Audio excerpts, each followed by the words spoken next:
Il y a 2 ans, le 22 mars 2021, on a enterré le président tanzanien John Magufuli avec de nombreuses marques de condoléances. Dans sa nécrologie, le président du Malawi, Lazarus Chakwera, a souligné les réalisations exceptionnelles de Magufuli pour son pays pendant ses 6 années de règne. Il était une icône et un héros. Un héros tragique, comme nous allons le montrer ci-après. Parce que, malheureusement, ce n'est que le cas le plus connu de toute une série de morts soudaines et mystérieuses de personnalités influentes qui ont attiré l'attention en raison de leur prise de position contre la politique mondiale du Covid et ont été, pour ainsi dire, enterrés avec elle. CLA TV a enquêté sur ces faits. Voici un aperçu. Tanzanie. Magufuli s'est fait connaître au niveau international lorsqu'il a publiquement mis en doute la pertinence des tests PCR et mis fin à leur utilisation ainsi qu'à l'enquête de statistiques sur le Covid. Il est l'un des rares chefs de gouvernement au monde à avoir résisté à la pression d'introduire des mesures coercitives contre son peuple. En juin 2020, il a déclaré son pays exempt de Covid. Son peuple l'a ensuite réélu le 28 octobre avec 84% des voix. Après avoir refusé les vaccins Covid début 2021 parce qu'ils n'avaient pas été suffisamment testés, un article sponsorisé par la fondation Bill et Melinda Gates a été publié le 8 février dans le quotidien The Guardian, déclarant que Magufuli représentait un danger pour la santé publique. Quelques jours plus tard, du 12 au 22 février, la Tanzanie a connu une série de décès d'hommes politiques de haut rang. Le ministre du Travail, dans un accident de la route, le secrétaire en chef de la présidence, ainsi qu'un secrétaire d'État de longue date pour une raison inconnue. Le vice-président de Zanzibar et le directeur de la Banque de Tanzanie sont également décédés à cause du Covid-19. Le président Magufuli a été vu pour la dernière fois en public fin février et son décès a été annoncé en mars. Les causes évoquées sont aussi bien une maladie cardiaque que le Covid-19. Après la mort de Magufuli, sa successeuse Hassan a réintroduit le 6 avril l'enregistrement du nombre de cas de Covid pour la Tanzanie et a lancé peu après une campagne de vaccination. Burundi. Le 12 mai 2020, le président Pierre Nkurunziza a expulsé les représentants de l'OMS du pays car il ne souhaitait pas d'ingérence. Il s'est fermement opposé à un confinement et qualifié la pandémie d'escroquerie. Pierre Nkurunziza est décédé le 8 juin 2020 à l'âge de 55 ans d'une crise cardiaque. Son successeur, Évariste Ndayishimiye, a qualifié le corona de pire ennemi du pays et a lancé une campagne de détection. Eswatini. Le Premier ministre, Ambrose Mandvulo Dlamini, souhaitait lutter contre la pandémie par ses propres moyens et continuer à développer les structures de santé déjà en place dans son pays. Il est décédé le 13 décembre 2020 à l'âge de 52 ans. 2 de ses ministres sont décédés peu après, en janvier, tous avec le Covid-19 comme cause de décès. Le gouvernement a commandé 1,3 million de doses de vaccins pour l'Eswatini en janvier et les vaccinations ont commencé en mars avec AstraZeneca. Afrique du Sud, Zimbabwe et Malawi.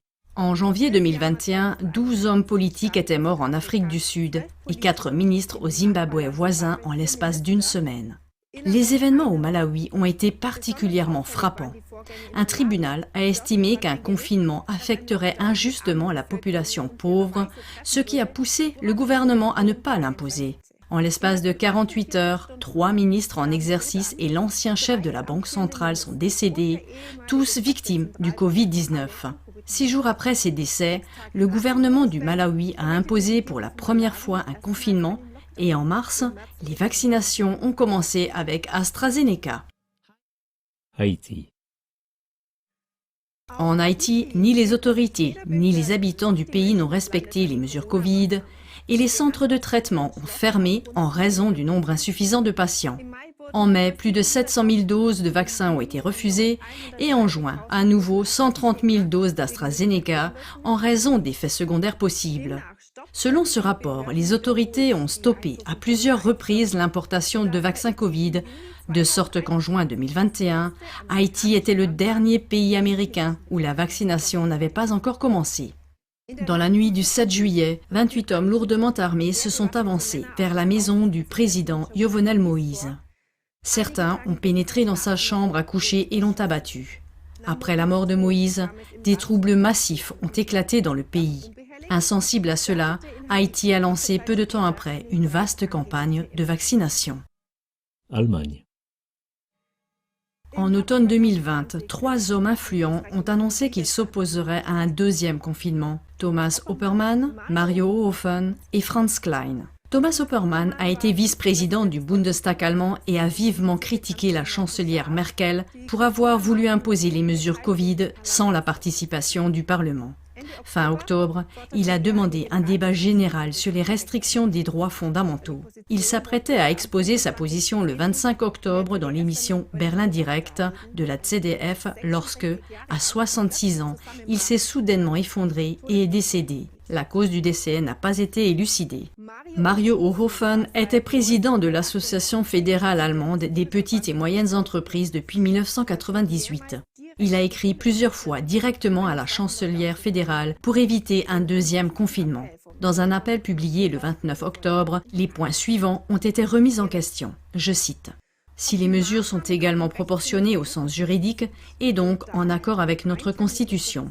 En tant qu'association, nous allons demander un tel examen dans l'intérêt des classes moyennes. À la fin, il pourrait y avoir une saisine de la Cour constitutionnelle fédérale. » 2 jours plus tard, le véhicule d'Hofen a percuté la glissière de sécurité centrale sur l'autoroute pour une raison inconnue, entraînant son décès. Franz Klein était le chef de l'association des hôtels et restaurants de Hambourg. Lorsqu'en novembre, la loi sur la protection contre les infections devait être renforcée, l'association a annoncé qu'elle allait porter plainte devant la Cour constitutionnelle fédérale. 2 jours plus tard, Franz Klein est décédé de manière soudaine et inattendue à l'âge de 72 ans. À partir du 2 novembre, l'Allemagne a connu un nouveau confinement qui s'est durci en décembre. Ce n'est qu'au bout de 4 mois que des assouplissements progressifs ont été décidés. Entre-temps, la campagne de vaccination, massivement promue comme seule issue à la pandémie, avait commencé. Conclusion. Il est finalement impossible de dire si la mort de toutes ces personnalités est liée à leur attitude critique envers les mesures Covid. Ce qu'on peut dire, c'est que l'élimination de porteurs d'espoir qui s'opposent au diktat imposé d'un agenda global s'est déjà produite plus souvent. Selon les révélations de John Perkins, tueur en col blanc et ancien agent de l'Agence nationale de sécurité américaine, NSA, les opposants indésirables sont soit destitués de leur poste, soit ouvertement écartés du pouvoir, soit assassinés dans le cadre d'opérations clandestines des services secrets. Il semblerait donc qu'un énorme appareil composé de services secrets corrompus, d'organisations terroristes et même de tueurs à gages agissent dans l'ombre et ne reculent devant rien pour influencer les développements dans la direction souhaitée. Mais il semble que depuis le vent est tourné. En effet, alors que les décès décrits par John Perkins n'ont été mis en lumière qu'après des décennies, l'accumulation frappante de décès mystérieux chez les opposants à la politique Covid est aujourd'hui révélée en temps réel. Cela montre la dynamique que le mouvement de dévoilement a atteint aujourd'hui et que rien ne peut plus rester caché.